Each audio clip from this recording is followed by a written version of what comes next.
Halo semuanya, bagaimana kabarnya? Semoga dalam keadaan sehat selalu dan diberi kelancaran dalam segala aktivitasnya. Masih bersama gue El yang akan menceritakan alur filmnya. Oke, di video kali ini gue akan ngebahas sebuah alur film yang berjudul Fury. Kamu nanya, film ini film apa? Ya, film ini akan mengisahkan perjuangan seorang emak-emak yang menyelamatkan anaknya yang diculik para gangster terkuat di kampungnya, karena mereka berbisnis menjual organ tubuh manusia. Tanpa berlama-lama lagi, langsung saja kita siapkan sajenya terlebih dahulu untuk menemani kalian dalam menonton alur ceritanya. Dan langsung saja kita masuk ke pembahasannya.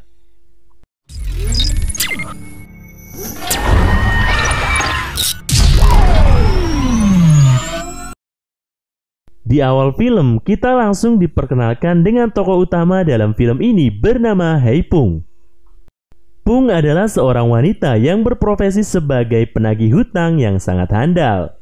Dengan keahlian bela dirinya, dia selalu mengerjakan tugasnya dengan sempurna. Hasil uangnya tersebut kemudian diserahkan kepada bos yang punya toko emas sendiri di tangannya. Setelah mendapatkan bayarannya, Hei Pung pergi ke pasar untuk berbelanja. Dari sini, kita tahu bahwa Pung selalu berkelana bersama anaknya yang bernama Mei. Namun tidak jelas siapa suaminya. Meskipun tak pernah cari masalah, ibu-ibu pedagang pasar di sini selalu membicarakan karena hal itu. Lalu, tiba-tiba datanglah 3 orang preman pasar yang sedang memukuli bapak tua. Namun, Pung memilih untuk berdiam diri dan lalu pergi, demi menghindari jiwa brutal yang terpanggil. Saat dalam perjalanan pulang, Pung melihat anaknya dibuli oleh teman-temannya. Layaknya seorang ibu, Pung pun berusaha melindungi Mei. Dia pun menyuruh teman-temannya segera pergi. Setibanya di rumah, Pung telah menyiapkan makanan untuk anak semata wayangnya. Meskipun nasi jadi gosong, daging masih mentah, tetapi Mei tetap bersyukur ibunya sangat menyayanginya dan memakannya dengan lahap. Tak lama setelah itu, tiba-tiba seseorang pria menggedor pintu untuk mencari Pung karena telah mematahkan kaki saudaranya. Karena malas meladeni pria itu, Pung memilih untuk sembunyi di dalam hingga pria itu pergi. Setelah itu, Mei mengeluh kepada ibunya. Dia tidak mau sekolah di sana lagi karena perlakuan buruk teman-temannya yang selalu mengatakan dia anak haram dari seorang penagih hutang. Pung pun merasakan kesedihan anaknya dan ikut merenungkannya. Malam hari itu terungkaplah bagaimana Pung bisa memiliki Mei. Dahulu Pung tergabung dalam kelompok gangster dan dialah yang paling ditakuti oleh musuh-musuhnya. Namun karena pergaulan yang salah, akhirnya Pung pun hamil di luar nikah. Alhasil bosnya pun menyuruh Pung untuk mengaborsi anak dalam kandungannya itu. Namun karena Hei Pung tidak mau membunuh jabang bayi dalam kandungannya, dia memutuskan untuk keluar dari gangster itu dan pergi ke pedesaan dengan kondisi perut buncit demi menyelamatkan putrinya. Pagi harinya, tepat pukul 10 pagi di kota Kanto, Pung menjual anting satu-satunya untuk biaya sekolah Mei. Namun tiba-tiba bocil itu berteriak meminta tolong karena dianggap pencuri oleh ibu-ibu. Kepada ibu tersebut, Mei menjelaskan bahwa dia ingin memberikan dompet yang terjatuh di jalan. Namun karena tekanan dari ibu-ibu di sana, Pung justru ikut menyudutkan Mei dan meminta Mei membuka kantongnya. Mei pun kecewa karena dituduh mencuri oleh ibunya sendiri. Alhasil ia memilih pergi ke pinggir sungai sambil memakan sisa es krimnya. Namun tiba-tiba saja, sementara itu, Pung yang masih berada di toko emas sadar bahwa Mei tidak ada di sana. Kemudian dia melihat Mei sedang dibawa oleh kelompok gangster. Alhasil, demi menyelamatkan anaknya, Pung pun langsung memanggil jiwa gangsternya dan melawan preman-preman itu satu persatu tanpa ampun.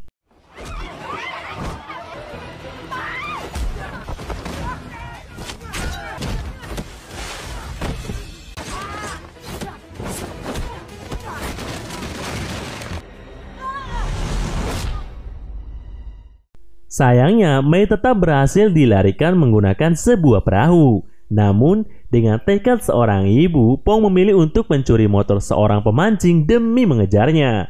Sayangnya saat memasuki hutan rimba, Pung kembali kehilangan jejak si penculik dan hanya melihat sebuah rumah yang sedang berpesta, juga sebuah sepeda motor yang terus berusaha mengejarnya.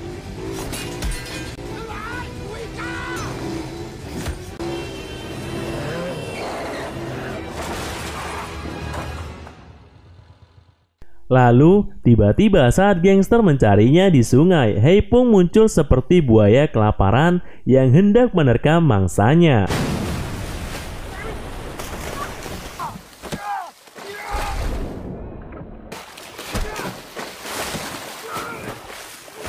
Sampai pada akhirnya, ia menggunakan eceng gondok untuk mencekik si gangster hingga tak sadarkan diri.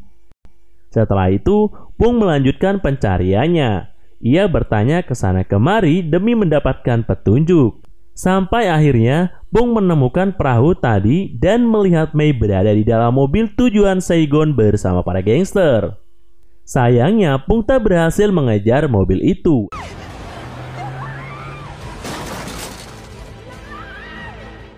Untungnya ada sebuah truk tepat di belakangnya yang bisa ditumpangi. Sesampainya di Saigon pukul 6 malam, Pung memilih pergi ke klub tempatnya bekerja dulu untuk bertemu dengan temannya. Dari sini Pung tahu kalau geng Nero telah menguasai wilayah jembatan, sedangkan wilayah Tundan dikuasai oleh geng Tonson.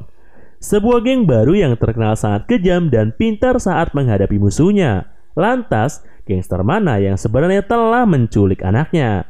Usai mendapat informasi dari temannya, Pung memutuskan untuk pergi ke kantor polisi. Namun sayangnya Pung tidak mendapatkan pelayanan yang sangat baik, padahal nyawa anaknya setiap detik menjadi pertaruhan.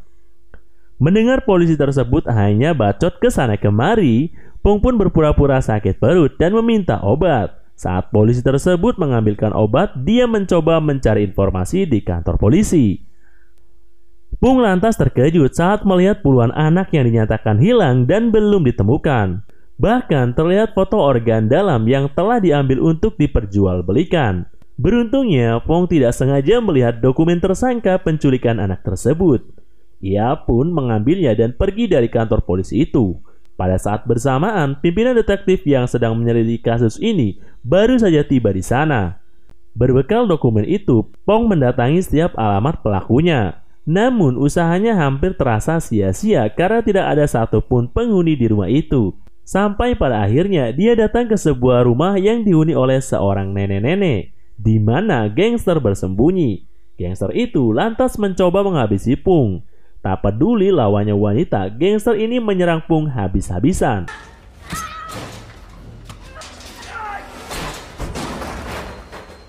Meski begitu, Pung berusaha melawannya dan berbalik menyerang gangster itu tanpa ampun sampai akhirnya dia berhasil melumpuhkan semuanya.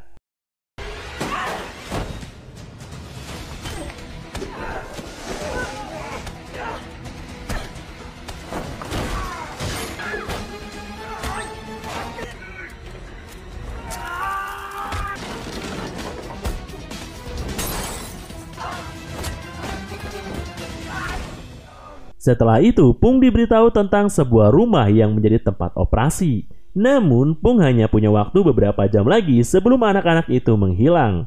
Tanpa basa-basi, Pung langsung menuju ke sebuah rumah di wilayah Tondan sesuai petunjuk gangster tadi. Sesampainya di sana, Pung seperti melihat anak kecil dibawa ke rumah itu. Usai kepergian Pung, rupanya detektif tadi juga datang ke tempat yang sama.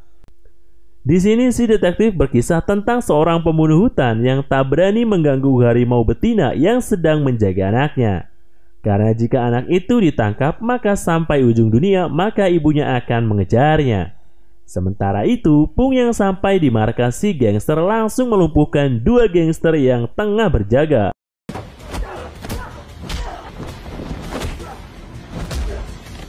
Pung juga menemukan sandal yang digunakan oleh Mei, yang makin membuat yakin anaknya dalam bahaya. Setelah itu, Pung melihat gangster yang ternyata adalah seorang wanita. Pung pun kembali menunjukkan skill bela dirinya.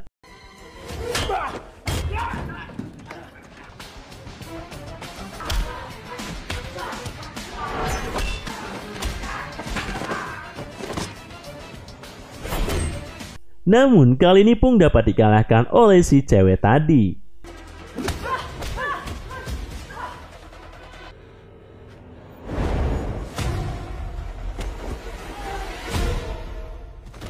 Sebelum kehilangan kesadaran, ia mendengar sebuah nomor kereta. Setelah itu, Pung rupanya dibuang ke sungai dengan kondisi kaki dan tangannya yang diikat. Pung pun berusaha untuk naik ke permukaan, namun dia keburu kehilangan nafas dan tak sadarkan diri. Di balik kesadarannya itu, dia membayangkan kembali masa kecilnya yang sedang berlatih bela diri dengan gurunya. Begitu pula saat ia membesarkan Mei seorang diri. Ketika sadar, Pung pun sudah berada di rumah sakit karena seorang detektif menemukannya. Di sini terungkap bahwa 8 tahun yang lalu Pung pernah membakar pabrik dan detektif inilah yang membebaskannya. Karena waktu semakin menipis dan keselamatan Mei semakin terancam, Pung pun berusaha kabur dari rumah sakit itu dengan bantuan seorang suster. Namun rupanya Pung pergi ke rumahnya terlebih dahulu. Di sini terungkap bahwa Pung dulunya meninggalkan rumah karena menjadi seorang gangster, bahkan ayahnya dan ibunya meninggal. Hingga akhirnya ia memiliki seorang kakak yang masih mendam amarah akibat perilaku Pung terdahulu. Kemudian datanglah detektif tadi yang menjelaskan tentang kasus ini telah diselidikinya selama 3 tahun. Ia juga mendapat informasi bahwa kereta telah berangkat 10 menit lalu. Detektif ini lantas mengajak Pung untuk mengajarnya menggunakan Grab Bike. Sesampainya di stasiun Gambir pukul 2 pagi, Pung langsung menyisir setiap kursi di tiap gerbong untuk mencari anaknya. Lalu saat masuk ke sebuah gerbong, tiba-tiba saja Pung sudah dihadang belasan gangster.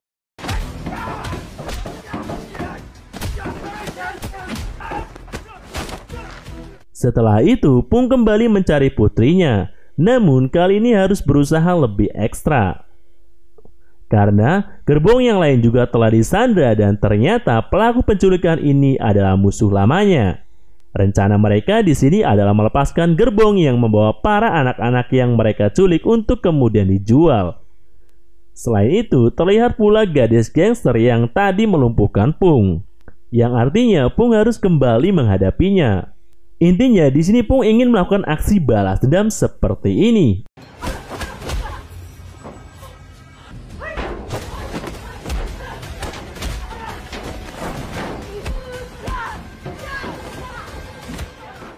Namun lagi-lagi Pung dibuat tak berdaya. Untungnya ia kembali teringat ajaran gurunya dan juga hadiah anting yang diberikan gurunya sebagai simbol melawan ketakutan. Dengan sisa-sisa tenaga yang dimilikinya, Pung kembali melawan gangster cewek tadi. Hingga pada akhirnya ia menendang leher gangster cewek itu hingga tak sadarkan diri.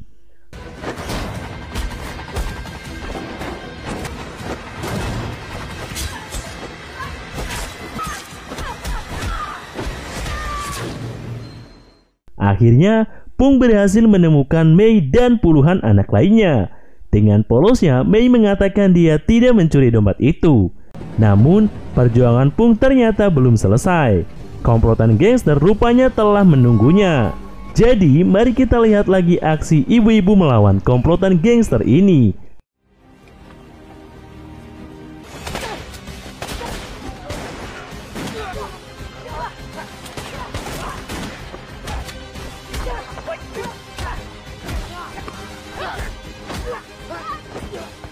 Naasnya Pung tertembak. Beruntungnya para polisi segera berdatangan dan menciduk para gangster. Di akhir cerita, Pung untungnya masih berhasil diselamatkan. Kini ia dirawat di rumah sakit bersama putrinya.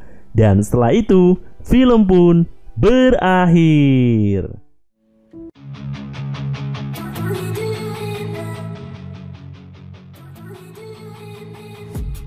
I've been dreaming on in my head like I've seen it. A life worth living is a life with meaning. I'll do what I love till my heart stops beating. I'm feeding this demon.